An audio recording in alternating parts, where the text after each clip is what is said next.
Senses जो हैं ये सिर्फ इनपुट देने के सोर्सेज हैं माइंड को। डिसाइड किसको करना है, याद किसको रखना है? सेंसेस को याद नहीं रखना। आपके सामने से भी कोई निकल जाए और आप परेशानी में हो और सडनली वो आपको आके टच करे तो आप घबरा जाते हो। आप कब आए? बोले मैं तो 5 मिनट से खड़ा हूँ। अरे मैं कुछ और सोच रही थी, मैंने देखा नहीं। क्यों? आंखें तो खुली थी आपकी, फिर आपने कैसे नहीं देखा? क्योंकि देखने वाली जो पावर थी वो अवेलेबल नहीं थी। आप थे, आंखें भी खुली थी, लेकिन आंखों के माध्यम से जिसने देखना था वो नहीं है वहां पर। माइंड एब्सेंट है, इसीलिए बैठे गुरुद्वारे होते हैं, माइंड अमेरिका होता है। पूजा कर रहे होते हैं, माइंड कहीं और होता है। तो अलाइनमेंट नहीं है एनर्जीज का। बॉडी, माइंड, सोल, 3 चीजें हम जानते हैं। इनका फंक्शनिंग कैसे होता है? ब्रेथ से। बच्चा पैदा होता है, अगर बच्चा सांस ना ले, शरीर भी है ना उसके पास, तो कोई उसका कोई फायदा है? उससे हमारा कोई रिश्ता है? कब रिश्ता बनता है? कब रिश्ता बनता है बच्चे से? पूरी कोशिश डॉक्टर करते हैं कि ये एक बार सांस ले ले।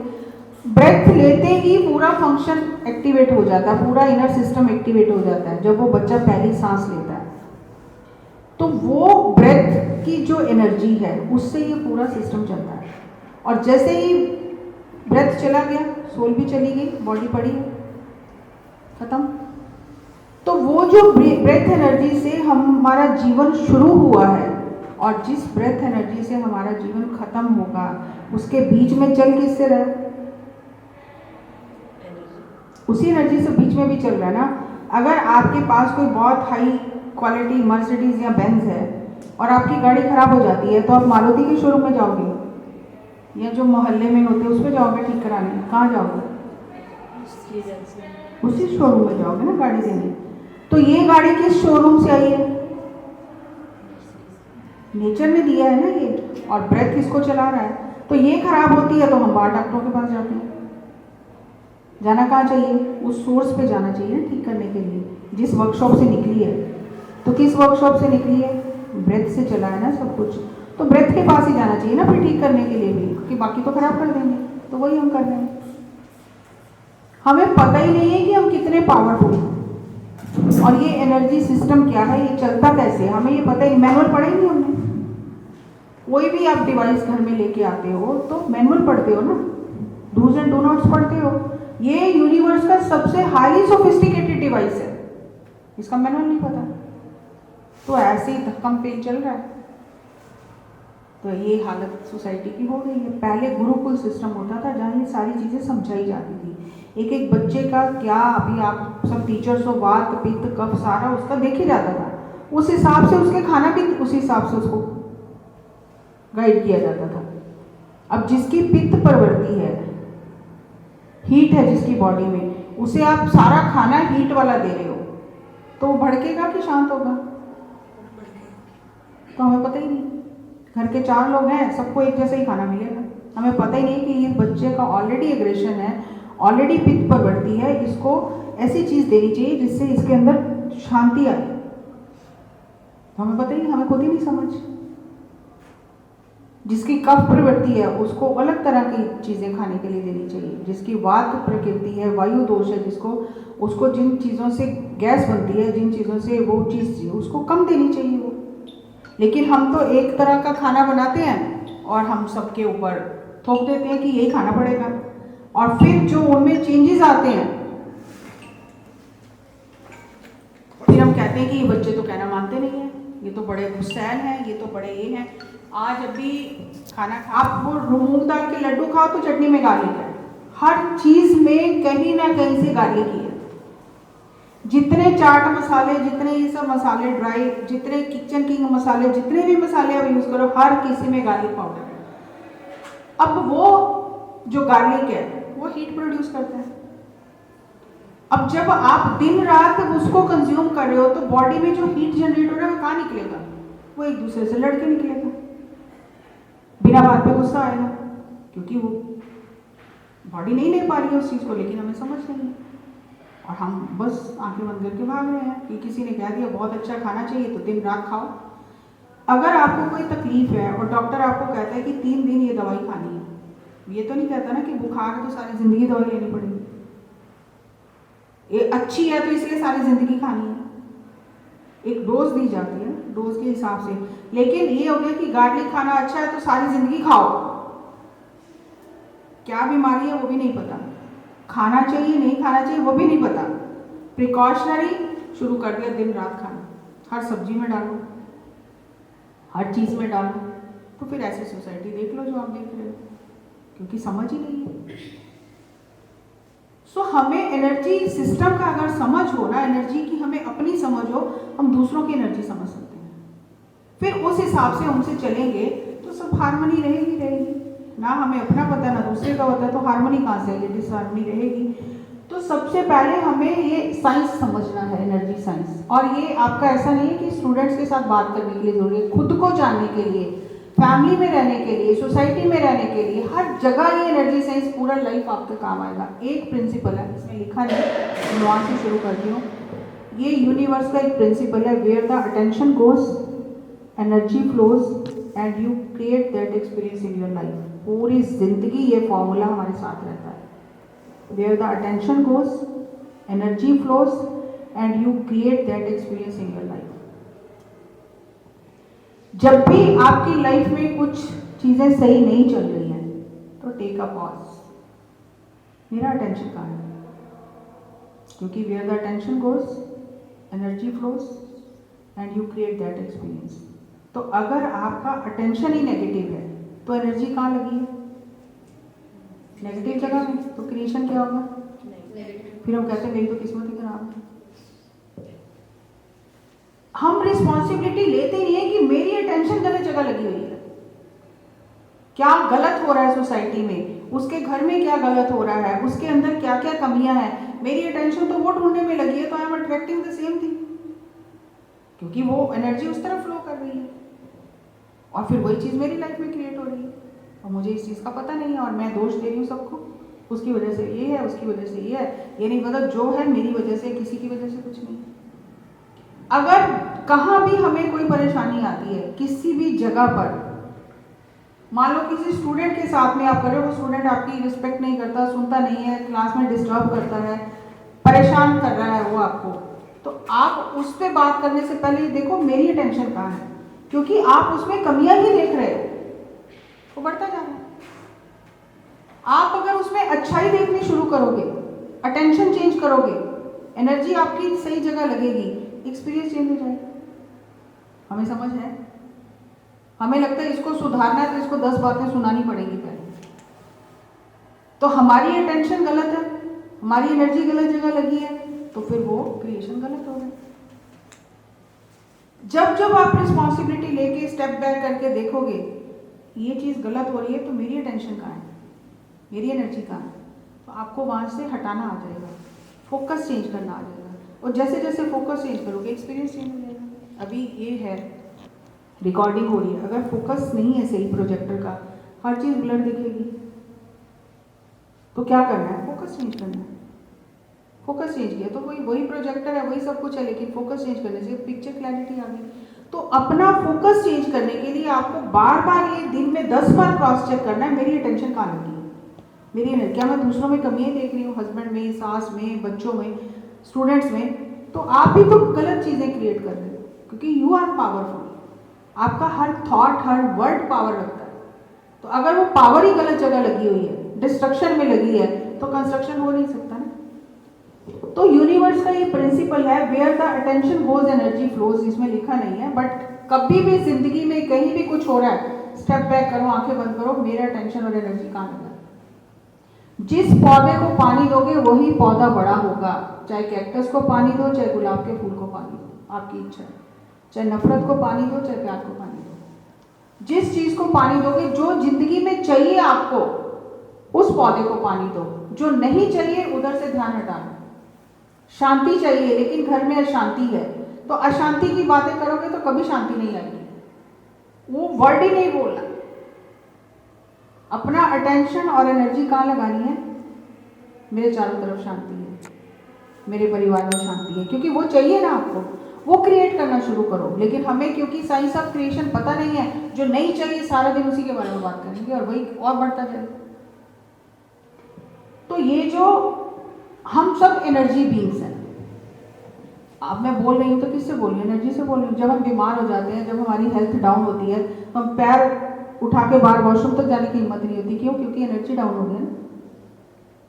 तो हम एनर्जी बीइंग्स हैं, एनर्जी से बने हैं, एनर्जी से चल रहे हैं। एनर्जी खत्म हो जाएगी, हमारी स्टोरी दी एंड हो जाएगी। हम एनर्जी बीइंग्स हैं। हम जो फिजिकल बॉडी दिख रहा है, हम फिजिकल बीइंग्स नहीं हैं। इस फिजिकल को चलाने वाली जो पीछे एनर्जी है, हम वो एनर्जी बीइंग्स हैं। और एनर्जी के 3 प्रिंसिपल हैं। एनर्जी इज डायनेमिक, आप सबको पता है। Energy can neither be created nor be destroyed. Energy can be change from one form to another. जैसे पानी है, पानी एक एनर्जी है। पानी को गर्म किया, भाप बन गई, फिर वो भाप बादलों में गई, फिर बादल नीचे बरस गए। तो पूरे साइकिल में क्या चेंज हुआ? एनर्जी का फॉर्म चेंज हुआ। दूध है, दूध में सब चीज़ है लेकिन दिखाई देती है। दूध को बॉयल किया, मलाई निकाली, दही जमाई, मक्खन निकाला, घी बनाया। तो साइकिल में चेंज क्या हुआ? फॉर्म चेंज हुई। एनर्जी तो थी उसमें, लेकिन फॉर्म चेंज किया हमने उसको। तो इसी तरह से हमारा ये जो एनर्जी सिस्टम है, इसको हम कम ज़्यादा नहीं कर सकते। एक तभी कहते हैं कि सृष्टि में एक रेत के किनके को भी आप डिस्ट्रॉय नहीं कर सकते। जो बन गया वो बन गया, लेकिन उसकी फॉर्म बदली जा सकती है और फॉर्म बदल के उसका यूज किया जा सकता है। तो अब हमें ये जानना है कि हमारा जो ह्यूमन एनर्जी सिस्टम है, इसमें 4 मेजर पार्ट्स हैं। ब्रेथ एनर्जी, जो सांस ले रहे हैं। स्पीच एनर्जी, जो मैं बोल रही हूँ। थॉट एनर्जी, जो मैं सोच रही हूँ। और इमोशनल एनर्जी, जो बहुत बहुत इम्पॉर्टेंट है। अगर हम इसको सीक्वेंस वाइज भी देखें तो सांसों से एनर्जी मिलती है, जिससे ये सारा सिस्टम चलता है। उससे पहले बोलते हैं जब हम, उसके बाद तो बोलने से हम अपनी एनर्जी यूनिवर्स में सब जगह कन्वे करते हैं। और थॉट बोलने से थोड़े गहरे हैं। मैं बोल रही हूँ, आप सुन रहे हो, लेकिन मेरे अंदर क्या चल रहा है वो आपको नहीं पता। तो स्पीच पर काम करना ज़्यादा आसान है, क्योंकि स्पीच पे काम करने के लिए हम एक दूसरे की हेल्प ले सकते हैं। और मैं बहुत लेती हूँ, हम सब एक दूसरे की हेल्प लेते हैं कि अगर मेरे मुँह से कोई गलत वर्ड निकले तो इमीडिएटली मुझे टोक देना, ताकि मुझे याद रहे। मुझे बहुत आदत थी कहने की बड़ी प्रॉब्लम है, हर बात का बड़ी प्रॉब्लम है, बड़ी प्रॉब्लम है। तो एक दिन जिनसे मैं बात कर रही थी, मेरे फ्रेंड थे, उन्होंने मुझे इतना डांटा रात को, क्या पहाड़ टूट गया, सुनामी आ गई है, अर्थक्वेक आ गया, हर बात में प्रॉब्लम, इतनी बड़ी बात कर देते हो। मैं खाना बना रहा हूँ ऑफिस से आके, मेरे शौक है खाना बनाना, आप बोलो बड़ी प्रॉब्लम है, आपको तो घर जाके ऑफिस से आके खाना बनाना पड़ता है, इसमें प्रॉब्लम क्या है? मैं अपने कपड़े धो रहा हूँ, अपने शौक से धो रहा हूँ, अपना काम कर रहा हूँ, आप बार बार मुझे ये थॉट दे रहे हो बड़ी प्रॉब्लम है आपको। तो उस दिन से मेरा प्रॉब्लम वर्ड ही छूट गया, कोई प्रॉब्लम नहीं। प्रॉब्लम क्या है इसमें? कैसी एनर्जी कन्वे करते हैं हम। जैसे बच्चों को बात कर रहे हैं, अभी मैं टारगेट बच्चों को रखूँ तो तू तो है ही नालायक, जैसे कुछ नहीं होगा, मुझे पता तो कुछ नहीं कर सकता। तो हम जब वो क्रिएट कर रहे हैं वर्ड्स, वो एनर्जी जनरेट कर रहे हैं उस बंदे, वो ऑलरेडी नेगेटिव है, वो ऑलरेडी उस मंद बुद्धि है मान लो, तो आप तो उसको और नीचे लेके जा रहे हो। आप जो एनर्जी कन्वे कर रहे हो तो आप उसको ऊपर थोड़ी उठा रहे हो, आप तो उसको और नीचे गिरा रहे हो। तो कहाँ से उठेगा वो? घर में भी बच्चे को सब यही बोलते हैं, तू तो है ही डफर, तू तो है ही नालायक, अपनी बहन को देख, अपने भाई को देख। तो बिल्कुल ही वो बैठ जाता है कि कुछ करने की जरूरत ही नहीं है। हाँ मैं हूँ नालायक, देखते हो ना बच्चे बोलते हैं हाँ मैं हूँ नालायक, वही है आपका प्यारा, उसी से करो, मैं तो वही नालायक, मैं ऐसे ठीक हूँ। क्योंकि हमने उसका प्रोग्रामिंग कर दिया, हमने उसको ऊपर उठाने की बजाय और नीचे बैठा दिया। हमारा काम क्या है? ऊपर उठाना। As a parent, as a teacher, as a friend, क्या काम है? दूसरे को ऊपर उठाना। लेकिन हमने रास्ता कौन सा पकड़ लिया? नीचे गिराना। और हमें खुद भी नहीं पता हम क्या कर रहे हैं, अपनी तरफ से हम बहुत बुलाई कर रहे हैं कि मैं नहीं समझाऊंगी तो कौन समझाएगा। लेकिन जो एनर्जी हम दे रहे हैं वो एनर्जी गलत दे रहे हैं, और ये किसी को पता नहीं है। थॉट बहुत डीप है, उसके लिए बहुत काम करना पड़ता है, लेकिन स्पीच पे जल्दी काम किया जा सकता है और इमोशंस और डीप हैं। अब कैसा फील कर रहे हो? अगर हमें ये 4 एनर्जी की समझ आ जाए ना, तो समझो हमें लाइफ का मैनुअल मिल गया कि इन एनर्जीज को चैनल कैसे करना। तो थोड़ा खुद में मेहनत करेंगे ना, तो इन एनर्जीज को चैनल कर पाएंगे। अभी तो हमें पता ही नहीं हमारे पास एनर्जी कौन कौन सी है और कैसे चैनल। हम आपको पता है ये 4 एनर्जीज हैं। इस सेशन से पहले आपको पता है कि हमारे पास ये 4 एनर्जीज हैं, इन्हें चैनल करना आना चाहिए। तो दूसरों को कैसे सिखाएंगे? हमें खुद ही नहीं पता, मैनुअल पढ़ा ही नहीं हमने, हम पता ही नहीं है डूज एंड डू नॉट्स क्या है। तो सबसे पहले ब्रेथ एनर्जी पे बात करते हैं। हर रात को हमें नींद में एनर्जी मिलती है, इसलिए अगले दिन हम काम करने के लिए तैयार हो जाते हैं। जिस दिन आपको रात को नींद ना आए, आप अगले दिन काम नहीं कर सकते। सिर भारी होगा, नींद आएगी, मन नहीं करेगा काम करने का। कोई बहुत इंपॉर्टेंट प्रोजेक्ट है तो हम जाके बॉस को भी कह देते हैं, भाई मैं रात को बहुत डिस्टर्ब थी, नींद नहीं आई, आज नहीं होगा मेरे से, मैं आज रिलैक्स होकर कल करूँगी। क्योंकि वो जो एनर्जी चाहिए उस प्रोजेक्ट में आपको तो मिली ही नहीं, तो आपसे कैसे होगा वो काम? तो नहीं होता। तो हम विड्रॉ कर लेते हैं कि आज नहीं, कल करेंगे, क्योंकि आज नहीं हो रहा मेरे से, मेरा मूड नहीं है या मेरी एनर्जी नहीं है। तो वो जो एनर्जी हमें नींद में मिलनी थी वो नहीं मिली। अनकॉन्शियसली हम नींद में एनर्जी हमें मिलती है, कैसे मिलती है हम वो भी साइंस हमें पता नहीं है। एक नॉर्मल व्यक्ति रात को 6 से 8 घंटे सोता है, तो आप ये बताओ कि वैसे वो सोता कितनी देर है? 8 घंटे में वो एक्चुअली कितनी देर सोता है? मैं तो 3 आवर्स में से सो पाती हूँ।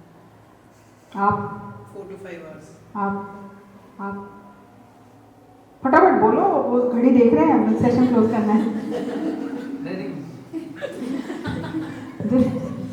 ये प्रवचन पंडित वाला हिसाब नहीं है, आप बोलोगे तो मैं आगे बढ़ूंगी। 5 hours। मिनिमम कितना? मिनिमम कितना? चलो मिनिमम 5 से नीचे कोई नहीं है। 2 hours, 1 hour, 2 hour, 1.5 hour। 1.5 hour, 1.5, 1 मान लिया। ये गलत है सारे जवाब। कभी ना कभी मैम पूरे लास्ट नाइट होया मेरे नाल। साइंस ये कहती है कि एक नॉर्मल इंसान जिसको कोई फिजिकल मेंटल प्रॉब्लम नहीं है, वो सिर्फ 5 से 10 मिनट सोता है। वो 5 से 8 घंटे में 5 से 10 मिनट की वो जो स्लीप है, दैट इज डेथ स्टेज, जब आपको करवट लेना भी नहीं पता, उस समय आपको एनर्जी मिलती है। अगर वो स्टेट नींद में नहीं आई तो 8 घंटे आप लेटे रहो, वो एनर्जी नहीं मिलेगी। वो जो डेथ स्टेज, टेम्परेरी डेथ की स्टेज अगर नहीं आई, जिसको कहते हैं डेल्टा स्टेज, जब थॉट नहीं चल रहे, मन नहीं चल रहा, सपना नहीं है, कुछ नहीं है, वो पूरा सिस्टम को रिबूट कर देता है। और अगर वो स्टेट नहीं आई तो आप 8 घंटे भी सोए तो भी फ्रेश नहीं हो सकते, क्योंकि वो जो एनर्जी मिलने की वो जो रिसीविंग स्टेट थी, अब वहां तक पहुंचे नहीं। 8 से 6 से 7 घंटे जितना बेड पे हम टाइम स्पेंड करते हैं ना, उस स्टेट को अचीव करने के लिए, तो ये हमें मालूम ही नहीं है। तो अब एनर्जी मिलती है और वो एनर्जी अगले दिन काम करने के लिए तैयार कर देती है। तो अनकॉन्शियसली हर रात मिलती है हमें एनर्जी, लेकिन हमें पता नहीं है। कॉन्शियसली उसी एनर्जी को हम बढ़ा सकते हैं अपने एनर्जी सिस्टम को लॉक करके। रात को सोते हैं, हमें कोई ईगो नहीं है, कोई बॉडी कॉन्शियसनेस नहीं है डीप में जाने से, कोई प्लेस का नहीं पता, कुछ नहीं पता, एक टेम्परेरी डेथ की स्टेज है। तो जब हम अपने एनर्जी सिस्टम को लॉक करके सेम उसी स्टेज में जागते हुए जाते हैं, ज़्यादा एनर्जी रिसीव करते हैं, तो फिर सोने की जरूरत ही नहीं है।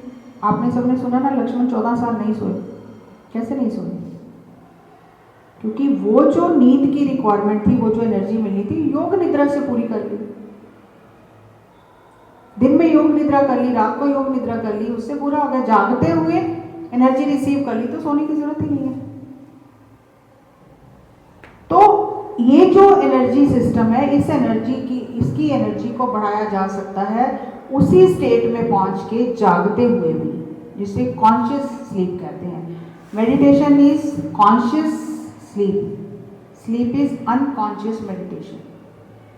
मेडिटेशन हो रही है, आपको कुछ भी नहीं पता, लेकिन ध्यान में बैठे हुए, जागते हुए जब आप अपनी एनर्जी को बढ़ाने की कोशिश कर रहे हो, आपको सब कुछ पता है, फिर भी आपकी एनर्जी बढ़ रही है, that is conscious sleep. Next, it is one's connection with own self. हर रात हमारा आत्मा के साथ कनेक्शन बनता है तो हमें एनर्जी अपनी आत्मा से मिलती है। अगर वो ना बने तो हमारी डिप्रेशन इसीलिए आज लोगों को इतना है, क्योंकि सोशल मीडिया पे इतने एक्टिव है, सारी रात भी तो नींद ही नहीं आती है, तो कहाँ से एनर्जी रिक्वायरमेंट पूरा होगा? तो गोलियां खा रहे हैं। और कैसे ये एनर्जी सर्किट को क्लोज करना है, अभी जैसे बताया, आपने हाथों को क्रॉस किया, पैरों को क्रॉस किया, आंखें बंद की, तो 100% आपका एनर्जी सर्किट क्लोज हो गया। एनर्जी सर्किट क्लोज होने ही जो एनर्जी बाहर की दुनिया में जा रही थी वापस अंदर आने शुरू होगी, सेंटर पे आनी शुरू होगी, तो अपने आप अंदर चेंज आना शुरू हो गया। बाहर इतना एनर्जी लगा है, आज इतना हम जो भी विकास देख रहे हैं बाहर की दुनिया में, भौतिक जगत में उड़ रहे हैं, हेलीकॉप्टर, रॉकेट, सब कैसे आए? क्योंकि एनर्जी बाहर लगाई, बाहर उसका इफेक्ट दिखा।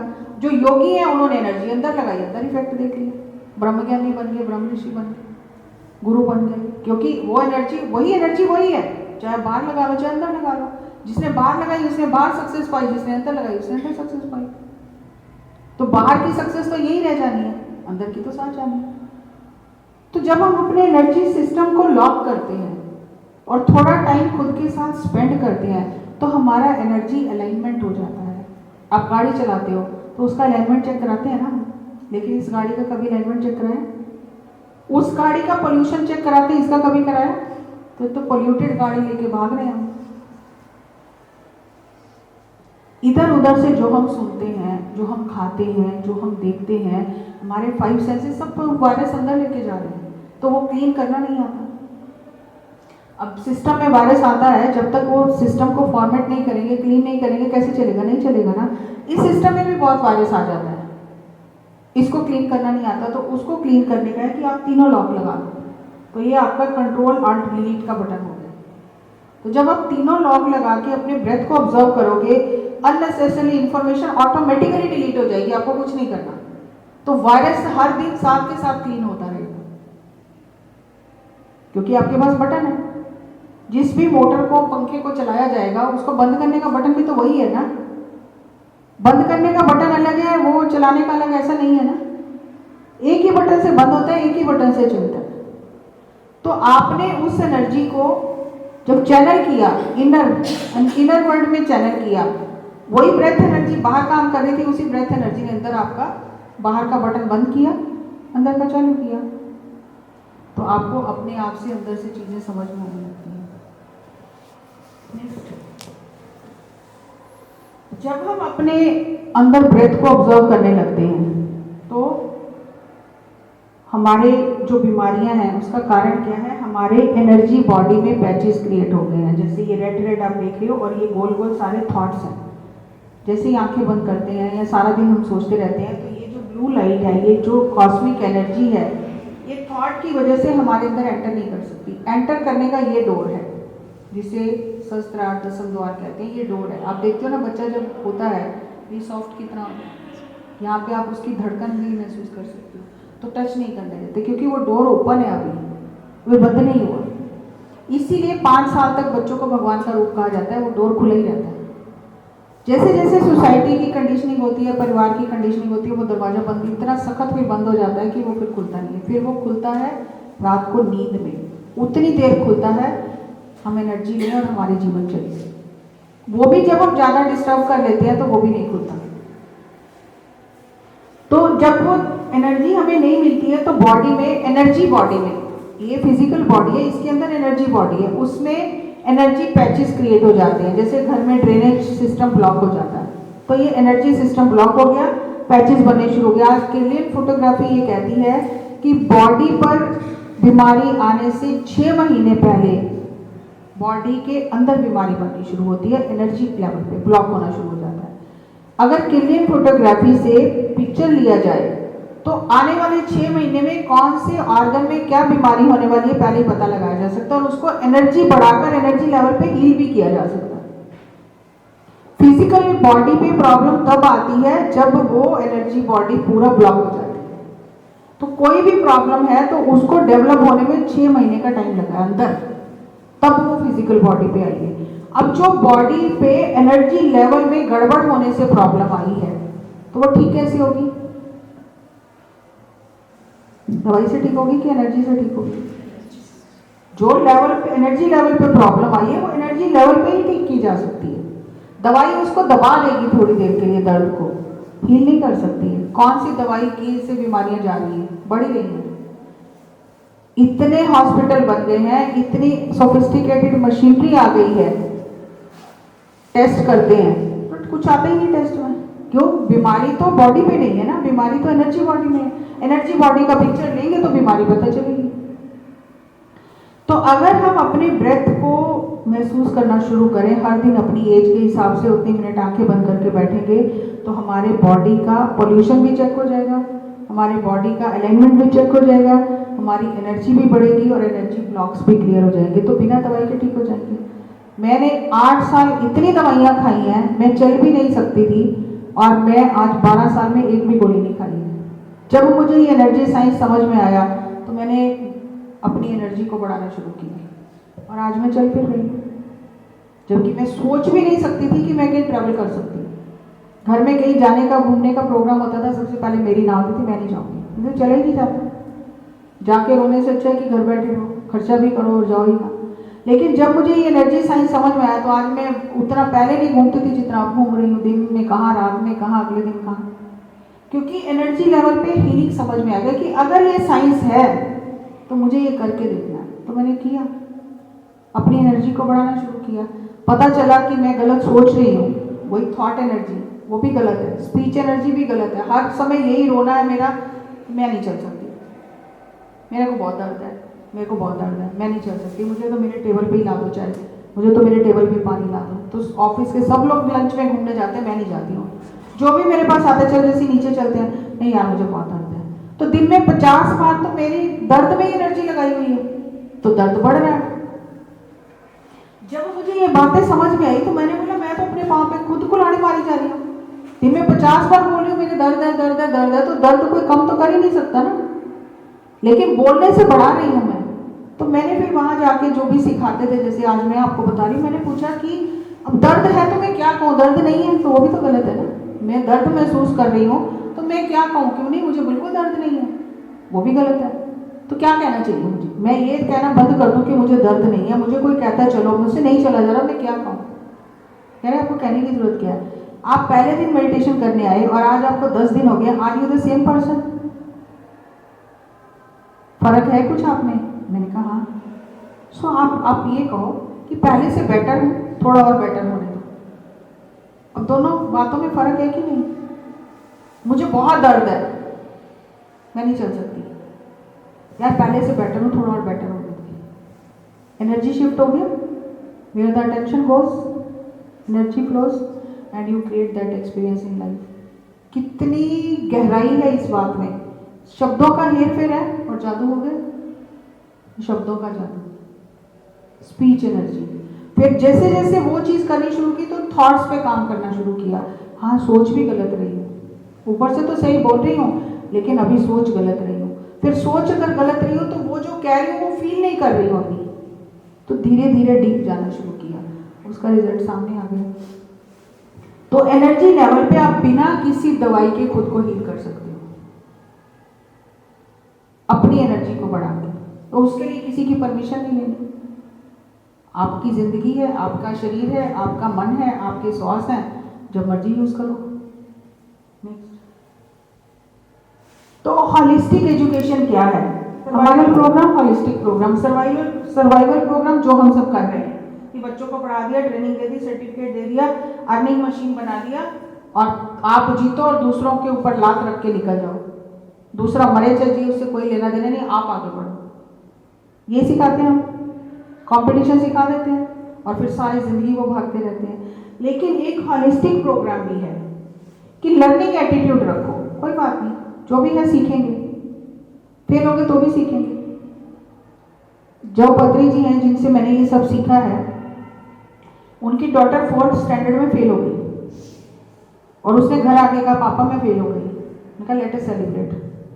वो हैरान हो गई, ये मुझे तो लगा मारेंगे। लेट अस सेलिब्रेट, क्या खाना चाहते हो? तो बच्ची थी, कह दिया आइसक्रीम खाना चाहती हूँ, गए आइसक्रीम खिलाई, खूब मस्ती की, घुमा फिरा के लाए। फिर आके उससे पूछते क्या सीखा तुमने फेल होने से? कह रही पापा मैंने ना मेहनत नहीं की, मैंने पढ़। ठीक है, अब आगे से पढ़ेंगे, सीख लिया ना, पता चल गया ना अपनी गलती, आगे पढ़ेंगे। तो हम किसी को गलती से सीखने का मौका देते हैं, पॉजिटिव उसको वो एनर्जी देते हैं, तू तो है ही ऐसा, तू तो है ही निकम्मा, तेरे को पता ही था तूने फेल होना है। तो वो कहता है ठीक है। अब वो कह रही है कि ये मेरा लाइफ चेंजिंग इंसिडेंस बन गया कि हर चीज से सीखना है,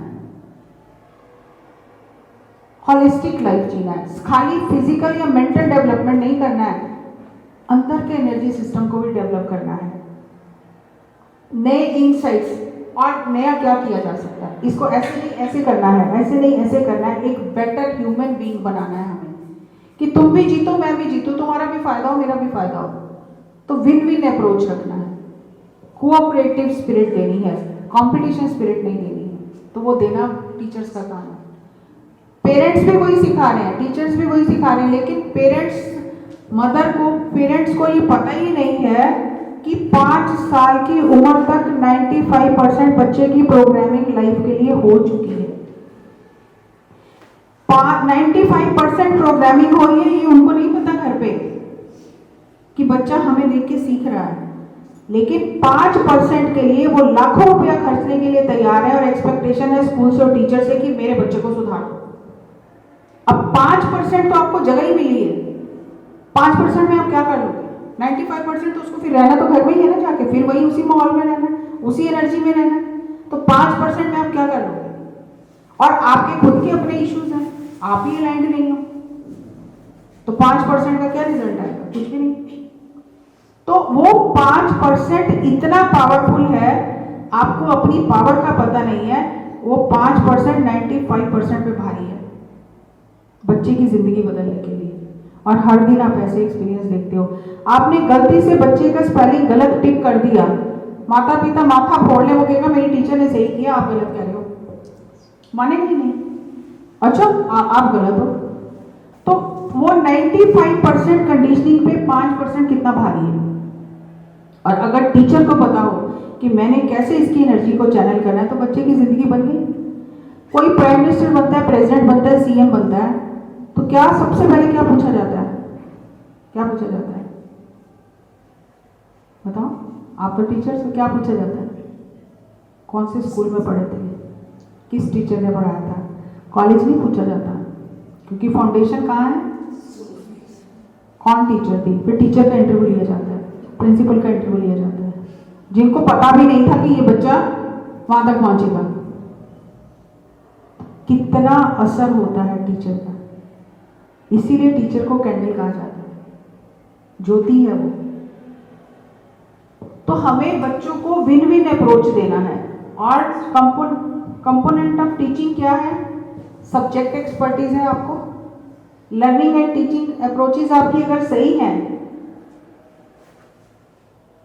और इमोशनल इंटेलिजेंस अगर आप में है, इस पे बहुत बुक्स लिखी हुई है, मैंने आज वो टॉपिक नहीं है, लिया नहीं है। इमोशनल इंटेलिजेंस हमारे हर रिलेशन में काम करती है।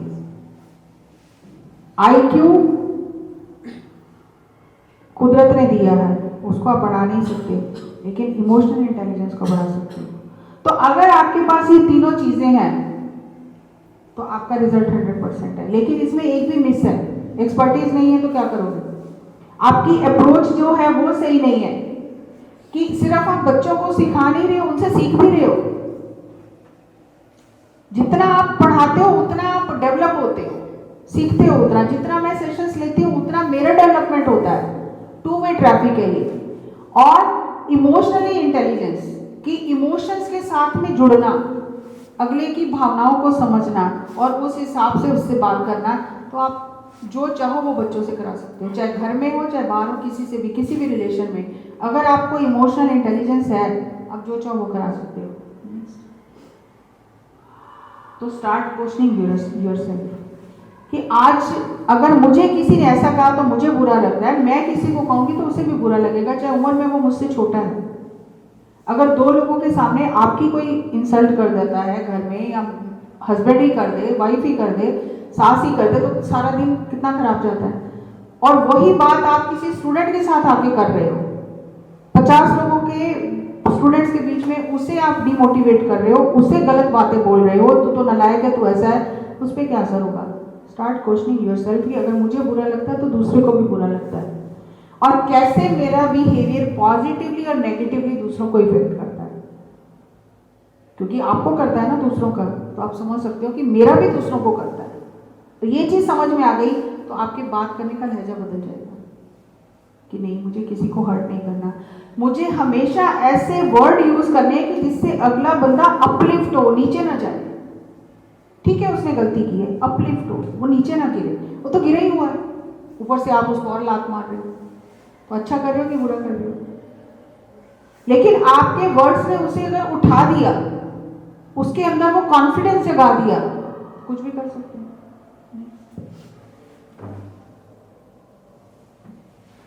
तो ये हमारे एनर्जी ड्रेन है, negative thinking, negative speech, negative emotions और नेगेटिव बिलीफ सिस्टम। अगर हमें ये अपने शब्दों पे कंट्रोल आ गया, इमोशंस को समझना आ गया, तो ये आपको कोई नजर लग ही नहीं सकती किसी की। बिल्ली रास्ता काटने से आपका कुछ नहीं बिगाड़ सकती, बिल्ली में भी तो परमात्मा है। मैंने एक बार अपने भतीजे को कहा, कह रहा हुआ लोग कहते हैं बिल्ली रास्ता काटती है तो खराब हो जाता है, तो कह रहा है ऐसा होता है क्या? मैंने कहा क्यों, उसमें भी तो परमात्मा है। कह रहा हाँ ये बात तो आपने सही की, उसमें भी तो वही चेतना है। कह रहा हो सकता है बिल्ली का दिन खराब हो जाए हमें देख के, क्योंकि हमारी एनर्जी सही नहीं है। कह रहा बिल्ली सोच रही होगी कि ये कहाँ से मत्थे लग गए, इसी तो खुद की एनर्जी सही नहीं है। इतनी मुझे हंसी आई। थिंक अदरवाइज, ऐसा भी सोचा जा सकता है। कह रहा वो सोचेगी मुझे दूध नहीं मिला आज कहीं भी, ये बंदा ऐसा सुबह दिख गया मुझे, हो सकता है, कैसे नहीं हो सकता? लेकिन हमने एक ही पैटर्न दिया उनको सोचने का। तो negative belief system highest energy trigger. Black magic कोई कर देगा, कोई मुझे कुछ कर रहा है, किसी ने मेरे ऊपर कुछ पढ़ दिया, वो पढ़े ना पढ़े हम खुद ही पढ़े जा रहे हैं। तो हमें इन चीजों से बाहर आना है, अपने आप को इतना पावरफुल कर लेना है कि किसी की कोई एनर्जी आए भी हमारे पास तो टकरा कर वापस चली जाए। आजकल बहुत वर्कशॉप्स होती हैं इस बात पे। एक तो है IQ, सभी आप जानते हो, एक EQ सभी जानते हो, लेकिन राइट और लेफ्ट ब्रेन के बीच में जो दीवार है एक, जिसे स्पिरिचुअल SQ कहते हैं, वो आप दोनों में आप अच्छे से दोनों एनर्जीज को टैप कर सकते हो जब आप स्पिरिचुअली अपने एनर्जी सिस्टम को समझ के उस तरह से चलते हो। क्योंकि दोनों ने चलना तो एनर्जी से ही है ना।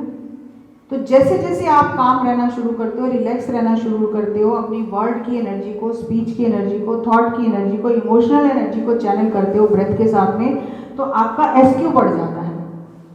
अब कबीर जी कितना पढ़े हुए थे,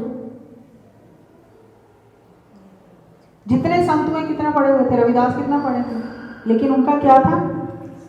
SQ के नीचे दोनों आ जाते हैं ना, लेकिन इनके नीचे SQ नहीं आता। आज इतने ग्रंथ जो हम देख रहे हैं वो अनपढ़ लोगों ने चैनल किए हैं वो नॉलेज। कैसे किए? SQ से। तो SQ इज द हाईएस्ट।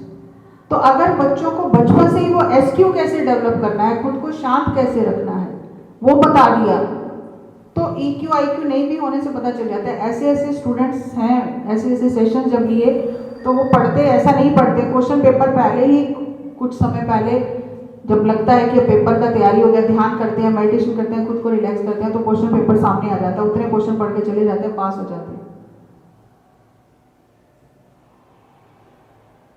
वो नहीं मैं कि बच्चों को ये चीज बताएं कि सारा साल ना पढ़ो, नहीं। SQ कितना हेल्प करता है आपको, अगर आप पढ़ोगे ना बुक्स, परमहंस योगानंद की योगी कथा अमृत है, वो सारा साल वो नहीं पढ़ते थे, 8th 9th 10th में थे, वो पढ़ते नहीं थे, वो अपने गुरु की सेवा करते थे। उस सेवा से उनको मतलब सेवा में इतना मन लगता था, पढ़ाई में नहीं लगता था। तो जब एग्जाम से 10-15 दिन पहले गुरु ने कहा कि उस बंदे के पास जा, दोस्त तेरा, उससे पढ़ और तू पास हो जाएगा, तो 10 दिन पढ़ा, क्वेश्चन पेपर सामने आ गया और क्वेश्चन पढ़े, पास हो गया। IQ EQ जरूरी है, लेकिन SQ जिसके पास है ना वो सब कुछ कर सकता है।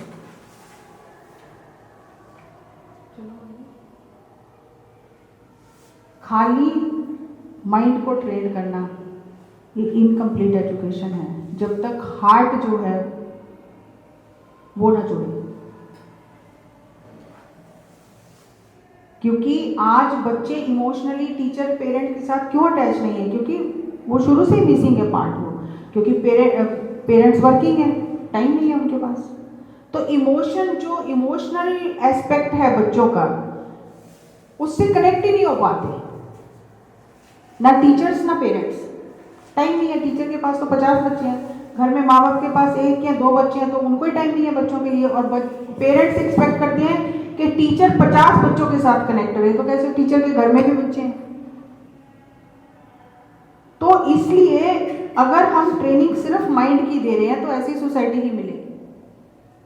किसी की इमोशंस को बच्चे फील ही नहीं कर पाएंगे, उनको तो बस पैसा चाहिए, गैजेट चाहिए, कहाँ से भी आप ला रहे हो उनको कोई मतलब नहीं है, चोरी करके लाओ लाओ, हमें तो चाहिए। इमोशनली अटैच नहीं है, हार्ट को ट्रेनिंग नहीं हो रही है, खाली माइंड की ट्रेनिंग हो रही है। तो जब तक ये अलाइनमेंट नहीं होगा एनर्जी का, तो कुछ भी नहीं हो पाएगा। तो फिर बच्चे माँ बाप को, आज माँ बाप बच्चों को जॉब के लिए छोड़ के जा रहे हैं केयर टेकर के पास या डे केयर में, कल बच्चे बड़े होंगे माँ बाप को वृद्धाश्रम में छोड़ेंगे, फिर हैरानी की क्या बात है। जब उनको जरूरत थी आपने साथ नहीं दिया, जब आपको जरूरत है वो साथ नहीं देंगे। What you give you will get back, simple formula. तो हम कहते बच्चे तो बड़े अनर्थ कर रहे हैं। ऐसे ऐसे मेरे पास केसेस आए हैं जिसमें पेरेंट्स बहुत हाई पोस्ट पे थे, अब बच्चे पैदा हो गए, बच्चे डे केयर में चले गए। उस समय आप थके हुए हैं, बच्चे ने कोई बात करनी है, टीनेज के इशू होते हैं, कितने हजारों इशू होते हैं, लेकिन बच्चा किससे बात करेगा? मेड से तो बात नहीं करेगा ना, तो फिर वो कहाँ बात करेगा? फ्रेंड से। फ्रेंड भी परेशान है।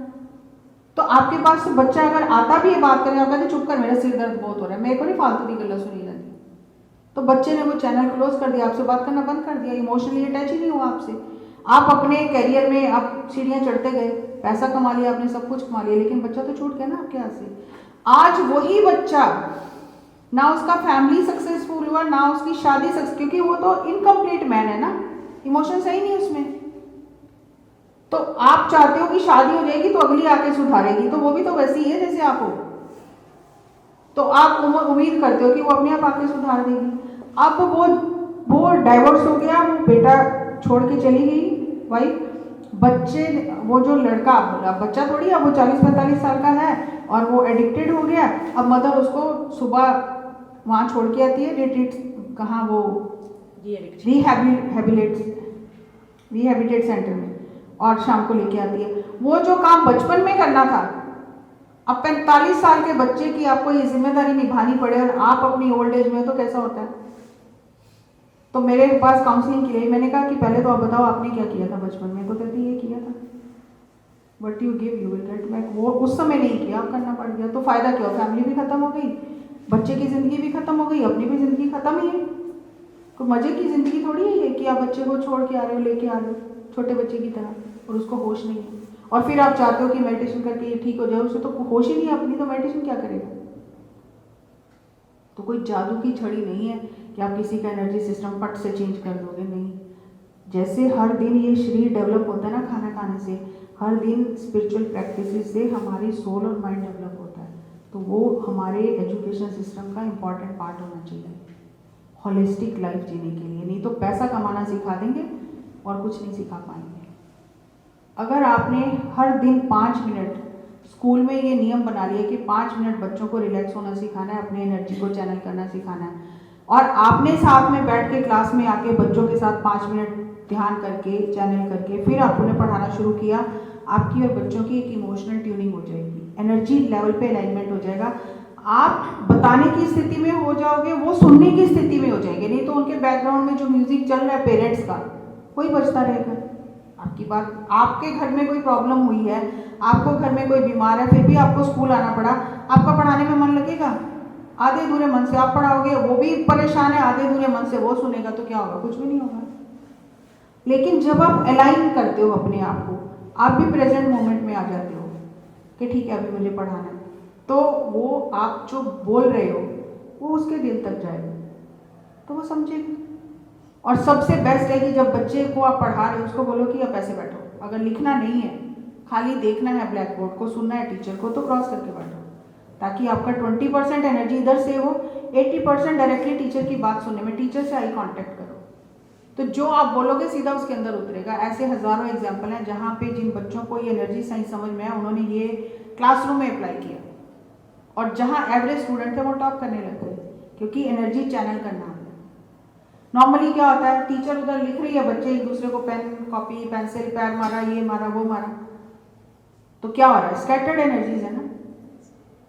लेकिन आपने जब उस एनर्जी को चैनल कर दिया तो आपका भी काम आसान हो गया, बच्चों का भी आसान, उसका भी रिजल्ट अच्छा आएगा, आपका अच्छा आएगा, स्कूल का अच्छा आएगा, तो कितना रिपल इफेक्ट क्रिएट हो गया, पेरेंट्स भी खुश। लेकिन थोड़ी सी इसके लिए मेहनत करनी है, खुद को समझना है, और फिर खुद को समझ के दूसरों को समझना शुरू करना है। खुद को समझे बिना दूसरे को समझ ही नहीं सकते। So last,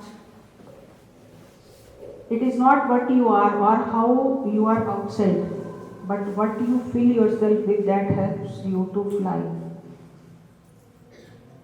वो जो बच्चे के अंदर आप भर दोगे ना, उससे वो उड़ जाएगा, सक्सेस उससे मिलेगी उसको। घर से वो किस हालात से आ रहा है उससे कोई मतलब नहीं है, आपने क्या दिया उसको, वो उसे ज़िंदगी में उठा लेगा। सो अभी हम 5-7 मिनट अपने एनर्जी को अलाइन करना सीखते हैं। लेट अस डू, क्रॉस कीजिए हाथों को पैरों को। चश्मा अगर किसी ने पहना तो चश्मा उतार लो, आंखें बंद करिए। Just observe your normal natural flow of breathing, no thoughts whatsoever. Now your mind to be with your incoming breath, outgoing breath. I am my own savior.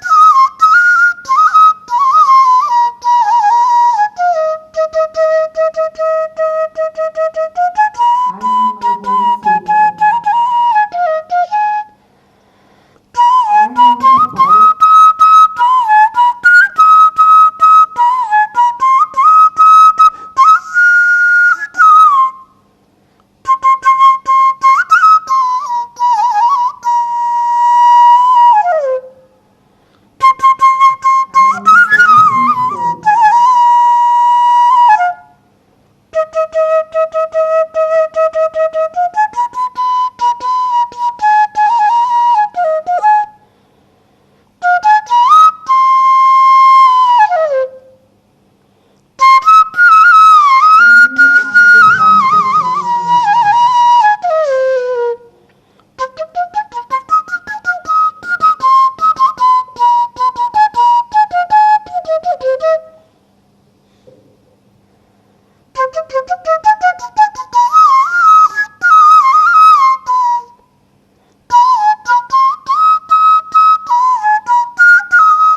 4 3 2 1 0। अपनी हथेलियों के बीच में ही अपनी आंखें खोलकर ध्यान से बाहर आ जाएं। Take your time. Give a big clap for meditation. जोर से।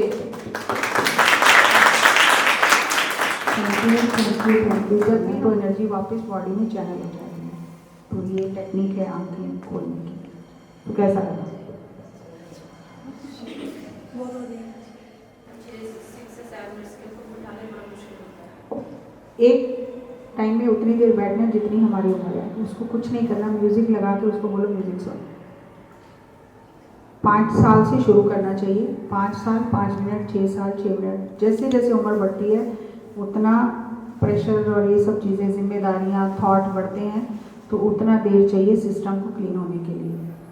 तो 1 ईयर 1 मिनट ये फॉर्मूला है। तो बचपन से ही अगर बिठा दिया 5 मिनट 6 मिनट 7 मिनट, उसको अपने आप, बच्चे तो इतना कुछ बताते हैं, ये दिखा वो दिखा, हमें तो समझ भी नहीं होती है उन चीज़ों की, बहुत जल्दी कनेक्ट हो जाते हैं वो। Anybody else? इसलिए थॉट्स आते हैं हमारे माइंड में, मतलब उसको कैसे अवॉइड करें? मतलब आइज ब्रेथ पे आ जाओ वापस। एक टाइम में माइंड एक ही काम कर सकता है, या थॉट के साथ या ब्रेथ के साथ। थॉट में है तो ब्रेथ छूट जाए, वहाँ से वापस ब्रेथ पे लाना है। ये प्रैक्टिस करते करते होता है। थॉट आते नहीं है, जाते हैं। जो कुछ हमने अब तक इकट्ठा किया है वो बाहर निकलना शुरू होता है। अभी आप सब लोग यहाँ आ गए, अब यहाँ से आप बाहर जाओगे तो मैं क्या कहूँगी? ये मैडम चली गई, रूम में थी पहले, लेकिन वहाँ से कोई आएगा तो क्या कहेंगे? तो अभी जो पहली बार जब आप आंखें बंद करके कुछ समय तक अंदर जाते हो, तो जो अंदर है वो बाहर निकलता है। जो आपने देखा, सुना, समझा है वही आएगा बाहर, क्योंकि जितनी दुनिया हमने बाहर देखी, इससे बड़ी दुनिया अंदर बसी हुई है, मन की दुनिया। तो जब आप फिजिकल लेवल पे देखना बंद करते हो तो आप मन की दुनिया में प्रवेश करते हो, तो उसकी सफाई होनी शुरू होती है। तो इसीलिए थॉट ज़्यादा आ रहे हैं, मतलब ज़्यादा ध्यान करने की ज़रूरत है, ज़्यादा गंदगी डाली है अंदर, तो धीरे धीरे साफ हो जाएगा।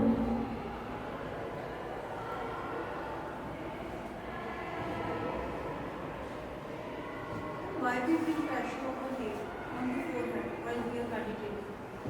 आप यहाँ ध्यान कर रहे थे क्या? नहीं कर रहे थे ना? अपने आप जा रहा था ना वो, क्योंकि ब्लॉकेज है, सारा एनर्जी पैसेज ब्लॉक है। तो जैसे एनर्जी अंदर जाती है तो जहाँ जहाँ ब्लॉकेज है वो खुलना शुरू होता है। अभी भी है प्रेशर, ठीक हो जाएगा, वो ब्लॉकेज क्लियर होती है। तो इसीलिए प्रेशर या दर्द कहीं कहीं फील हो सकता है, लेकिन उससे डरना नहीं है, वो हीलिंग हो रही है हमारी।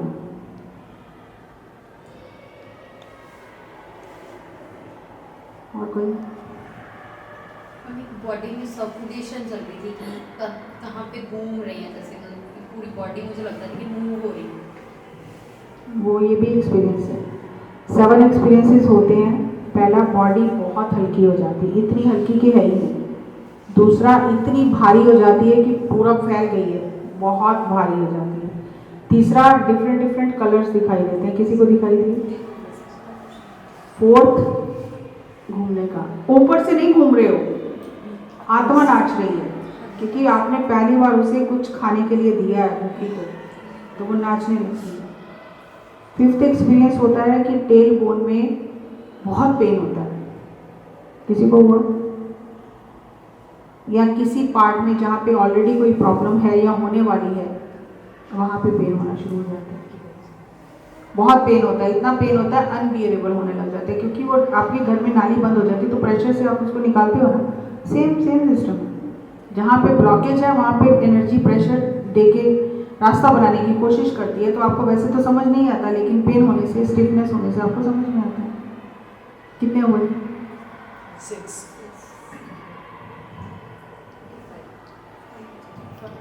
फाइव पहला क्या था? आप Body बॉडी हल्की हल्की होती लाइक हैवी हैवी हो गई थी।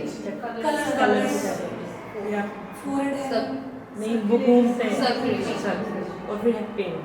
पेन होती है। छठा, आपको लगता है मैं बैठे तो यहाँ पे हो चेयर पे, पर आपको लगता है कि मैं यहाँ नहीं हूँ, उड़ नहीं हूँ कहीं ऊपर। तो वो आपको इस शरीर में रहते हुए आपकी आत्मा ऊपर उठना शुरू करती है, और फिर धीरे धीरे जैसे जैसे उसका एनर्जी बढ़ता है तो वो ब्रह्मांड से ज्ञान लेती है। इसीलिए ये ग्रंथ आए हैं उसी समाधि स्थिति में।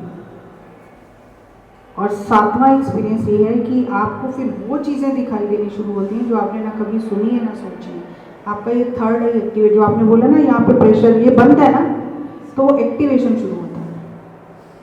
तो आपको वो चीज़ें सुनाई या दिखाई देने लग जाती हैं जो आपने कभी ख्वाबों में भी नहीं सोची होती हैं, अदर वर्ड्स की चीज़ें। ये 7 एक्सपीरियंसेस होते हैं।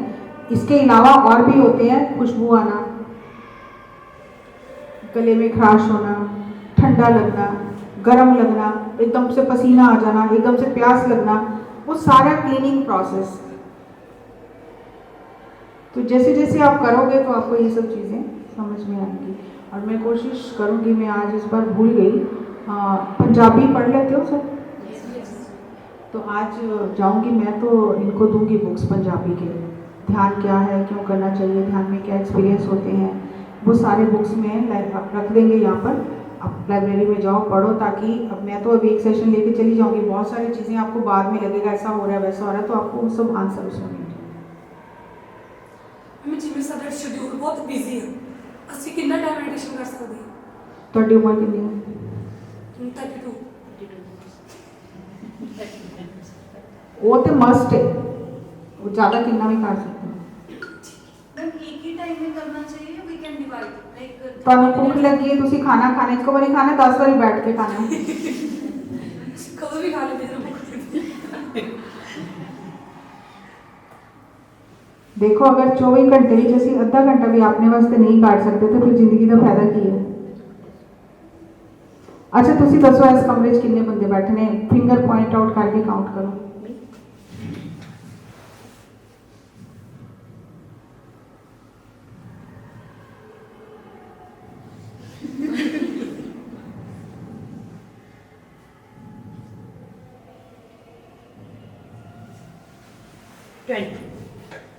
ਤੁਸੀਂ ਕਾਊਂਟ ਕਰੋ।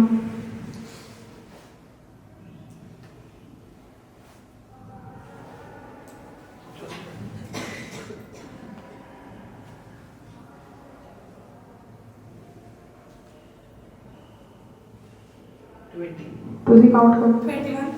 ਫਿੰਗਰ ਪੁਆਇੰਟ ਆਊਟ ਕਰ ਖੜੇ ਹੋ ਕੇ।